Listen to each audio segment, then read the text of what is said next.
I think when educating landlords about the benefits of a zero deposit and why it is just as good as a cash deposit, the idea of having some skin in the game, I think, is somewhat misguided. We have a lot of tenants who are relocating from overseas, who arrive in London, who decide they like a vacant property with no furniture, and are faced with the realization that they're good quality tenants, they've got great employment, they've got great affordability, but they're also going to have to pay several £1,000s in furniture to make sure that the flat is ready for them to move into.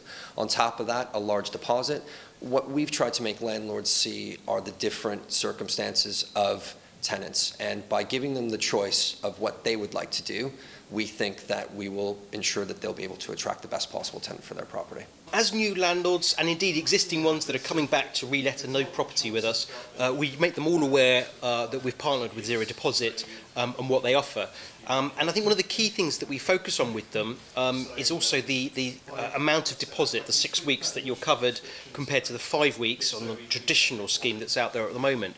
And I think it's areas like that and the fact that for tenants to raise a second deposit before they get their first back, that it allows a landlord to stand out in the marketplace against all others when a property has been advertised on Zoopla, for example.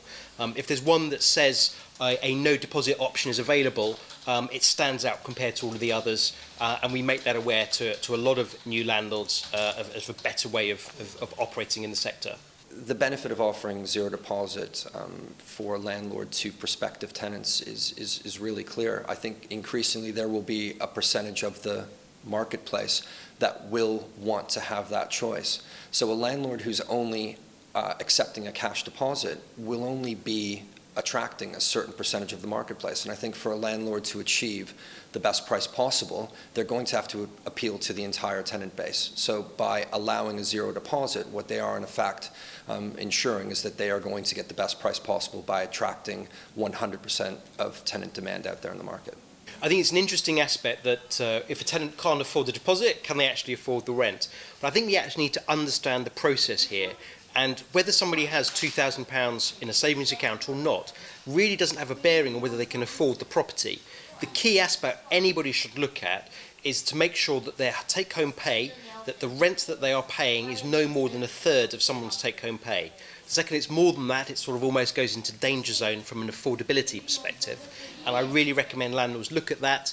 They may want to go further in terms of looking at any other financial commitments that person has got to ensure they can afford the rent. But I actually think a zero deposit solution works far better for a landlord because you have 6 weeks cover as opposed to 5 since the tenant fee ban came in at the beginning of June. When we're talking to clients about the zero deposit option, we're explaining to them that the tenant still has the same responsibility under the tenancy agreement for damages and dilapidations. There's no difference in the way that it's then assessed at the end of the term, and should there be any dispute or anything like that, it's all adjudicated through the TDS. So it really gives them exactly the same assurance. There's no reason why they should be afraid to go down the zero deposit route instead. I think for those landlords still demanding a cash deposit, I think unfortunately as time goes on they are going to find themselves dealing with a smaller and smaller and smaller pool of the tenant marketplace. That's only going to lead to 2 consequences. One, the potential quality of the tenant is going to drop, and I think as important, the price achieved will drop because they are appealing to a smaller pool of the overall demand.